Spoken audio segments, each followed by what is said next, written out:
Sejam bem-vindos a mais um episódio do Refúgio Autêntico, podcast da Casa Autêntica. E que quer começar esse episódio te desejando desde já um Feliz Natal. Hoje, dia 24, você pensou que a gente não estaria por aqui? Pois a gente está. Vai viver a noite, uma das noites mais importantes para nós, que é a noite que a gente espera o nascimento do nosso Salvador Jesus Cristo. Aqui com vocês, a Yasmin. E hoje a gente vai falar um pouquinho sobre esse momento que a gente está vivendo, essa época do ano, né? Porque o Natal vai chegando carregado de reflexões, carregado de encontros, carregado de memória, de significado. Assim, para mim, gente, o Natal é uma das datas, né, do ano que mais tem significado. Primeiro, pela minha fé, né? Porque é o nascimento do meu Salvador. E segundo, pelo encontro da família, pelas memórias que eu tenho dos natais, né? Na minha casa, ou sozinha, porque eu já morei só. Então é um tempo de um misto muito grande. E para partilhar isso com a gente convidou uma pessoa muito especial para casa, nosso irmão, Rafael Sami, professor Rafael Sami. Bem-vindo, Sami. A gente está muito feliz de te ter aqui para a gente falar um pouquinho sobre esse tema do tempo de Natal. O nosso tema hoje é cura, perdão e encontros. Então a gente vai falar sobre esses sentimentos e tudo que acontece dentro da gente nesse tempo de final de ano e mais precisamente nessa data do Natal, que é a data que a gente mais comemora com a família, né? Então eu quero te acolher e se apresenta aí pra gente, Sami. Obrigado, Yasmin. Obrigado a todo o pessoal também da Casa Autêntica pelo convite. É uma grande alegria, né, estarmos hoje aqui para celebrar essa noite tão feliz, noite que dissipa as trevas do nosso coração e enche a nossa vida de sentido, de ordem, de alegria e reordena toda a rota da nossa vida para aquilo que é essencial. Eu sou Rafael Sami, eu sou consagrado da comunidade católica Shalom, sou professor, sou coordenador de formação do Colégio Mirante, que é um colégio de educação personalizada aqui na região norte do país, né, em Belém, e trabalho diretamente com a formação das famílias, dos professores e dos alunos, tanto a formação intelectual, mas também a formação cultural e espiritual. Então, uma grande alegria, né, estarmos aqui e espero que seja um papo bem legal. Para começar, a gente vai falar um pouquinho sobre tudo isso que o Natal desperta. Sami, o que o Natal desperta em você? Fala aí pra gente. De emoções, de momentos, de sentimentos, como que é aí pra você? Eu estava conversando com a minha esposa esses dias e eu falava para ela que o Natal é uma das festas que eu mais gosto. Na verdade, acho que depois da Páscoa, ou junto com a Páscoa, isso é até polêmico, né, de dizer, Sim. Mas eu sou apaixonado pelo Natal. Gosto muito, muito, muito mesmo. Eu acho que desperta em mim isso que eu fui falando no início. A impressão que eu tenho é que o Natal, ele é um polo, assim, no nosso ano que vem para realmente reordenar a nossa vida. Tanto porque a gente para, né, para examinar tudo aquilo que a gente viveu ao longo do ano, então, querendo ou não, tem esse tom de reflexão, de revisão de vida, de recomeço, mas ao mesmo tempo, eu acho que na minha vida o Natal significa muito o que ele foi e é na prática. Jesus, ele nasceu numa noite fria, uma noite escura, e ali o sol de justiça, né? Então a luz e o calor chegaram naquela noite. Eu acredito que é um pouco disso, em meio à escuridão da nossa vida, às tristezas, à mornidão, à solidão. É como que se no Natal tudo isso fosse dissipado e a nossa vida pudesse uma vez mais ganhar um novo sentido. Acho que a palavra-chave do Natal é esperança. Né? A palavra-chave do Natal é esperança, que tem tudo a ver com família, que tem tudo a ver com alegria, que tem tudo a ver com perdão, com cura e, sobretudo, com encontro. Natal é um verdadeiro encontro. Eu ia justamente falar isso. Para mim, Natal, uma das palavras do Natal, né, além do próprio significado, né, do nascimento daquele que me salvou, mas eu acredito também que Natal é um tempo muito de encontro. Pra você perceber, família que mora longe se programa para se reunir no Natal. Né, o pessoal que tem os parentes longe e tudo mais, é o momento ali que você termina muitas coisas por ser o final do ano civil, então você vai finalizando muitas coisas, é um período onde você vai finalizando um período, às vezes no emprego, um ciclo da vida escolar, né? Você que é professor e acompanha muito seus alunos finalizando os ciclos. Então, o Natal, ele vem, para mim, com esse forte poder de encontro. É encontrar o que você fez né? Tem aquela músicazinha bem famosa. Então é Natal, e o que você fez? E aí também encontrar outras pessoas. É uma época que convida você a se aproximar. Aquela questão das confraternizações, né? O que aquela correria do ano não permitiu, as confraternizações elas buscam, né, permitir. O amor ele vai ficando mais forte, mas também a gente encontra a intensidade de muitos sentimentos, como dores, traumas. Hoje pela internet a gente acompanha muita gente, Tami, que detesta o Natal justamente porque ele é uma época de encontro. Então, assim, esse cenário é também presente, né? Onde todo mundo fala de encontro, de estar juntos. A gente também encontra, e aí o nosso público aqui, você também trabalha com muitos adolescentes, nosso público adolescente, às vezes traz muito isso dentro da clínica. Ai, que besteira, tá todo mundo junto, sendo que meu tio nem gosta do meu pai, e por aí vai, eu nem gosto de tal pessoa. Então são sentimentos assim que são reais. E a gente quer trazer nesse episódio isso. A importância também da gente aproveitar esse tempo para falar de uma palavrinha que é tão difícil de ser vivida, mas que é essencial, que é o perdão. Tu acha, Sami, que o tempo de Natal, esse tempo de encontro, ele tem a ver com esse tempo também de um convite maior a esse grande dom que é o perdão? Com certeza, né? Acredito que hoje, quando a gente olha para o mundo contemporâneo, a que nós estamos inseridos e que, de certa forma, nós não podemos fugir dele, porque é a nossa realidade, mas são dados concretos, né? Nós vivemos numa sociedade muito marcada pela aceleração do tempo, pela pressa, a cultura do espetáculo, saturação imagética, o vício desordenado nas redes sociais, e, ao mesmo tempo, um período muito marcado pela polarização, pelas discussões, pelo debate. Muitas vezes nós preferimos, tem aquela brincadeira, né? Entre paz e razão, muitas vezes nós escolhemos ter razão mesmo e viver sem a paz, né? Deus me livre, com a minha esposa eu prefiro ter sempre paz do que razão.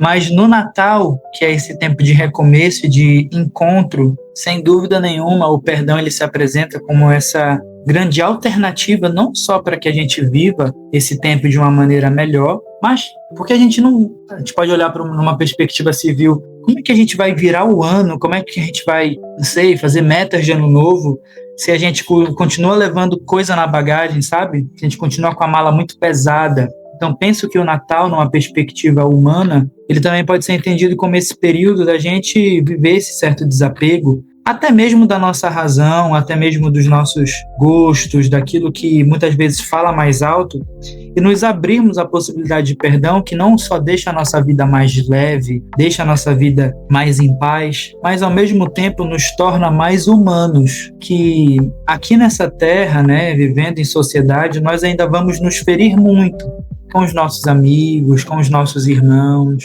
com os nossos professores, o que for, porque todos nós temos efeitos, todos nós, de certa forma, não vamos suprir todas as necessidades de outrem. Entretanto, se a gente não buscar reconciliação com Deus, conosco mesmo, com os outros e com a criação, nós nunca encontraremos a paz. A paz, ela é fruto de uma vida reconciliada. Muitas vezes nós não encontramos, não buscamos isso. A gente pode pensar nessa reconciliação numa perspectiva transcendental, na nossa relação com o Criador, mas também a reconciliação conosco mesmo, quando nós não nos aceitamos do jeito que nós somos, quando nós lutamos contra a nossa própria identidade, quando nós fugimos, mas também a reconciliação com os outros, que nos machucam, que nos ferem, e isso faz parte da vida, né? A gente tem que buscar, independente disso, esse perdão, porque senão a gente vai para sempre carregar um peso que, inclusive, nem sempre nos pertencerá. A gente encontra muito, né, casos clínicos. Quando a gente explora um pouco a história da pessoa, a gente encontra nessa palavrinha, reconciliação, né? Então, por que não se perdoar? Por que não se reconciliar com quem você verdadeiramente é, né? Então, o processo do perdão é um processo interno, é um processo lento. Não é essa questão de você precisa perdoar tal pessoa ou tal situação. Isso não significa que você vai precisar ser uma esquecer que aquilo aconteceu, ou ser um manso e amoroso, agora vai precisar dizer que ama. O que a gente muitas vezes esquece, o perdão, ele é um caminho de vários passos. Né? Às vezes os passos eles são dados ali primeiramente com uma conversa, eles são dados com você conversar com a pessoa que você precisa perdoar. Existe o passo de realmente dar o perdão, né, e ser perdoado. Existe muitas vezes até o passo da terapia, da direção espiritual, né, de você ir falando daquilo que muitas vezes te magoou, daquilo que muitas vezes te fez se incomodar, para depois você perdoar verdadeiramente. Então, o perdão, ele não é algo que eu chego para ti e digo, Samir, eu te perdoo. E pronto, e aí já esqueci tudo e já tá tudo bem, e a gente vai... Não, de jeito nenhum. Não é para apagar as memórias e esquecer, que é o que muita gente espera ou acredita, que o perdão é algo que eu vou dar a alguém e aí vou isentá-lo de toda a culpa. De jeito nenhum. Né? Até porque a gente levando para o lado espiritual, né? O sacrifício de Jesus perdoou os nossos pecados, mas nós ainda continuamos com as dores do dia a dia. Então, se o perdão fosse algo assim tão exato, nós não sentiríamos mais dores. Então, como isso humanamente dentro de nós precisa ser falado, né? Precisa ser processado. Então, você que está nos escutando aí, que está entrando em contato com tudo que a gente está falando aqui e precisa passar por esse processo de perdão, seja ele pessoal, seja ele espiritual, seja ele com outra pessoa, seja com você, seja com Deus, na sua religião, na fé que você processa, primeiro traz isso, né? Que vai ser um processo, não vai ser algo do dia para a noite. E que tira, o Samir falou, né? Tira um peso que muitas vezes nós não somos obrigados a carregar, mas a gente escolhe carregar. A falta de perdão é algo que muitas vezes a gente escolhe carregar, porque... E aí, gente, infinitamente, como a gente pode abordar isso, né? E aí, o passo da terapia traz muito essa questão de você perceber o seu tempo, de você respeitar o seu tempo, de você entender o que você realmente quer dar, se você realmente quer perdoar ou não. Encontrar o perdão, Samir, vê se faz sentido aí pra ti também. Encontrar o perdão é encontrar a limitação em mim mesmo. Tu concorda com isso? Eu acredito plenamente nisso, porque só recapitulando uma coisa que você acabou de pontuar, e que realmente às vezes a gente confunde essa realidade. Perdoar não significa que você vai dar um reset, né, na sua cabeça e vai esquecer o que aconteceu. Você não vai esquecer aquilo para perdoar o fato, mas você vai perdoar através e a partir do fato. Não é uma vida apesar do fato, mas é uma vida a partir. Né? Então, eu não vou perdoar porque eu não esqueci. Meu amigo, você nunca vai esquecer, então você nunca vai perdoar. A gente tem que ter a coragem, e isso exige muita coragem, de lutar para ressignificar os fatos que ocorrem na nossa vida e que muitas vezes nos machucam, né? Nós precisamos ter essa coragem de viver não só reconciliados, mas ressignificados. Buscar ressignificar os fatos que ocorreram na nossa história à luz da verdade, à luz das virtudes, e ordenar toda a nossa vida para o amor. Quanto às nossas limitações, aqui são dois movimentos, né? Tanto para dar o perdão, mas para pedir perdão. Por óbvio, para você se expor ao fato de pedir perdão para alguma pessoa, você precisa de muita humildade, né? De muita kênose, se abaixar, se esvaziar, reconhecer suas limitações, entender que você não é, né, o super-homem, a Mulher Maravilha, que você não é imperfeito, mas é dotado também de incapacidade, de fraquezas, limites, necessidades. Isso é humano, isso é normal. Ao mesmo tempo, ter a humildade de reconhecer que, assim como você tem a capacidade e o direito de errar, o outro também tem, né? Então, quando eu não perdoo, é como se eu estivesse esquecendo que o outro ele tem a capacidade de errar. Ele tem a capacidade de errar. E, infelizmente ou felizmente, eu não sou o centro do mundo para que as pessoas não errem comigo. Não sou o centro do mundo para que as pessoas errem comigo. Hoje aconteceu uma situação delicada lá na escola, né, de uma desobediência grave de um aluno. Eu conversava com a diretora assim, falava, meu Deus, como que ele foi capaz de fazer isso? Temos uma relação tão boa com esse aluno. E ela me falou, professor, nunca se esqueça, nós somos capazes de tudo.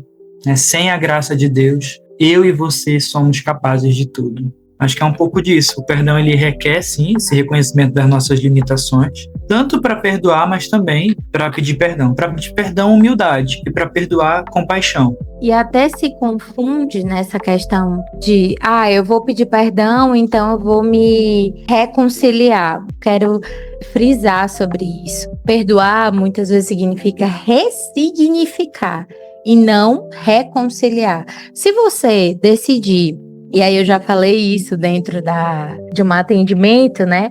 Eu estava com um cliente e aí ele falava para mim, Yasmin, eu já consegui perdoar, mas eu não consigo estar no mesmo lugar que a pessoa. E aí a família dele ficava dizendo, então você não perdoou de verdade. Então isso não foi sincero do seu coração. E aí, nesse campo do perdão, tanto para perdoar quanto para ser perdoado, a gente encontra muito o julgamento das pessoas. Porque os outros que estão observando, eles acham-se no direito de dizer como a gente tem que agir, ou quem a gente tem que perdoar, como a gente tem que perdoar, que horas a gente tem que perdoar, né? E aí ele tava falando que as pessoas, então tu não perdoou de coração. E ele falava assim, Yasmin, mas foi de coração. Eu só escolho, a partir de hoje, não estar mais convivendo com essa pessoa. E o quanto isso foi forte, sabe, pra mim. Foi a primeira vez que eu tinha encontrado uma situação, assim, de um perdão que não teve reconciliação. E aí eu por um momento, eu me questionei, como psicóloga, como ser humano, eu me questionei. Eu falei, como assim? Como é que isso acontece? Só que é mais comum do que a gente imagina, justamente porque a gente não sabe o tamanho de como é a dor para o outro, de como o outro vai viver aquela dor. Então você pode sim viver a sua dor depois de perdoar alguém. Eu quero trazer, assim, um dos maiores exemplos de perdão que eu tenho, que é inevitável. Quem é da igreja, quem não é, assume e vê que um dos maiores testemunhos de perdão foi de São João Paulo II para o rapaz que atirou nele, né? O São João Paulo II levou um tiro, quase perdeu a vida, ficou muito grave, teve muitas complicações durante toda a sua vida por conta desse tiro, e ele fez questão de ir na delegacia perdoar a atitude do rapaz que tinha feito aquilo com ele. E aí, muito julgado, né, pelo mundo inteiro, de como, né, como fazer isso, por que fazer isso. Teve, recentemente, a canonização dele, e aí tudo foi sendo revivido, e aí eu via pessoas dizer assim, isso é pela mídia, né? Se você for olhar a história de São João Paulo II, ele sempre foi artista, mas ele nunca procurou mídia. Então, querendo ou não, ele não viveu, sendo pontual, ele não viveu na nossa época, onde a mídia tá altamente, né, assim, em ascensão. Mas como é incrível, né, o fato de ele deu aquele perdão, claro, por ser, né, por quem ele era, mas pelo que ele estava sentindo também. Isso não diz que ele chegou para a pessoa que baleou ele e disse assim, olha, o que você fez foi certo, eu te perdoo, parabéns, não se preocupe, eu estou vivo. Não, ele não disse isso. Então, assim, como é importante também a gente fazer essa diferença entre dar o perdão e se reconciliar. Você pode dar o perdão e ainda assim ter uma conversa honesta, pedir desculpa, mas ainda assim viver limites de convivência, de presença também, de participação, né, na sua vida e na vida da pessoa. Você concorda com isso, Samir? Concordo, sim, plenamente, até porque são passos, né? E realmente dentro desse processo de cura, de perdão, de liberdade interior, nós não somos máquinas, nós não somos anjos, deuses, mas humanos, com limites, fraquezas e necessidades. Então, passo a passo, né? Palmo a palmo, ombro a ombro, e assim nós vamos avançando. Uma coisa que é interessante também é pensar que o perdão, ele não necessariamente reside nos afetos, na imaginação, mas o perdão, ele é uma escolha. O perdão, ele é uma escolha de felicidade que reside na vontade. Se a gente pegar algumas teorias psicológicas, né, de psicoterapia, seja logoterapia, psicologia moral tomista, tantas abordagens, e até mesmo alguns textos espirituais, nós sempre veremos alguns psicólogos, teólogos, filósofos falando sobre o ser humano em algum aspecto, né? O próprio São João Paulo II, como você fala, era uma teoria mais personalista, digamos assim. Enfim, Victor Garcia Ross falava da dimensão física, socioafetiva, volitiva, cognitiva, transcendental. Independente da abordagem, pensemos no ser humano como sentimentos, afetividade, imaginação, memória, razão e vontade. E, no caso, para os cristãos, né, a Santíssima Trindade que habita no âmago da nossa alma. O perdão, ele não é algo que acontece meramente nos sentidos ou nos afetos. É quase impossível, humanamente falando. Ele reside na vontade. Então, às vezes, a gente vai pedir perdão ou perdoar, mesmo que aparentemente os nossos sentidos estejam nos apontando para outra coisa. Aparentemente não. Os sentidos, na maioria dos casos, vão nos apontar para outra coisa, né? Talvez São João Paulo II não tivesse com todo esse desejo, todo esse sentimento, nossa, meu Deus, eu morro de amores e quero muito perdoar o meu quase assassino. Mas ele sabia no âmago da vontade que aquilo seria um caminho de liberdade para ele, para o homem que tentou matá-lo, né? Tendo a sua razão bem formada, a razão ela convida à vontade. Então, haverá vezes, é isso que eu quero dizer, que nós perdoaremos ou pediremos perdão, não necessariamente movido pelos nossos sentimentos ou afetos, ou até mesmo pela memória, né? Eu vou apagar a memória para poder perdoar, mas apesar disso, mas a partir disso, eu sei que a Yasmin me magoou, eu sei o que ela fez, eu não tenho desejo de convivência, de amizade, mas eu escolho perdoar. Eu acredito que é nisso que reside o caminho de liberdade. E é um passo, né? É o primeiro passo. É um primeiro passo que muitas vezes, né, a depender do caso, da circunstância, da proporção, do grau, dói muito. Né? Dói muito, mas é caminho de felicidade, isso é garantia. Eu gosto muito de pensar, esse final de semana agora, por providência, eu preguei num retiro aqui em Belém, cujo tema era perdão, mas que eu nem te falei isso. Uma das coisas que eu falava para as pessoas que participavam daquele encontro era que o perdão é como se fosse o seguinte, vamos pensar na imagem, um cano, um objeto dentro desse cano obstruindo a passagem da água. Quando eu não perdoo, o cano fica entupido. E a gente pode pensar em várias dimensões da nossa vida. O fluxo da água, seja uma água viva na dimensão espiritual, seja o fluxo da água viva numa dimensão profissional, intelectual, social, de convivência, de relacionamento, enfim, em qualquer aspecto. A falta de perdão obstrui os canais da nossa vida. Por outro lado, quando a gente tem a capacidade de perdoar ou de pedir perdão, é como se a gente permitisse que esse fluxo corresse e a nossa vida se tornasse mais leve e mais feliz. Isso tem tudo a ver com o Natal. O Natal é o período por excelência, né, para reunir a família, nos alegrarmos uns com os outros. É uma noite tão bela, uma noite tão feliz, é uma noite tão santa, que a gente não pode, de jeito nenhum, correr o risco de não aproveitarmos todas as alegrias, né, desta noite tão esplêndida. Até por nós mesmos, né, Samir? Não é nem pelos outros, mas primeiramente por nós. Com certeza. O perdão, gente, no fim das contas, não é um ato único. É um caminho cheio de idas, de vindas. E o Natal, esse período, traz tanta sensibilidade.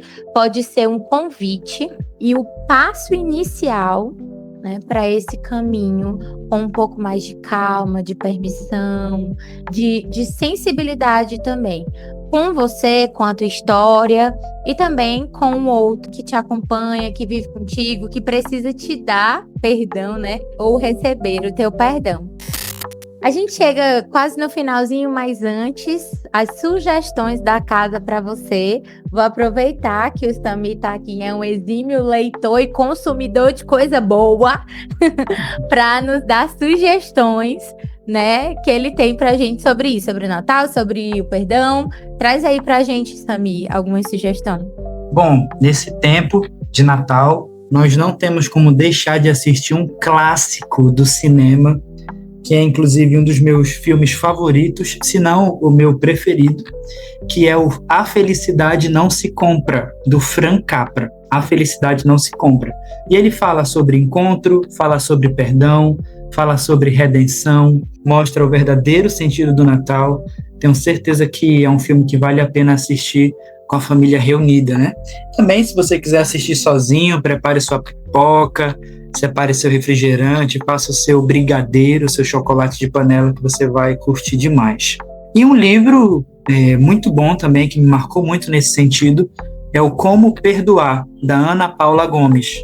Nesse livro nós temos algumas abordagens bem práticas, assim, sobre o perdão e também como trilhar esse caminho de reconciliação. Que bom, sugestões valiosíssimas, viu, gente? Eu assino embaixo em todas as sugestões do Sami hoje nesse nosso episódio.